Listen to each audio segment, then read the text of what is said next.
genomen in het bos. En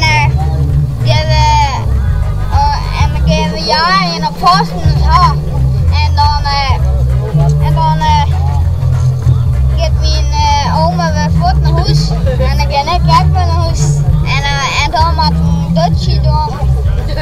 Ja, vliegen. En dan de hele dag denk ik, waar naar mijn oma daar?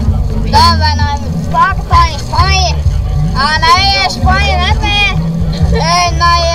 Naar Dosta, hoi. Sve, nemoj nikad biti ljud. Ako misliš da već čuo si sve, nisi u pravu ne.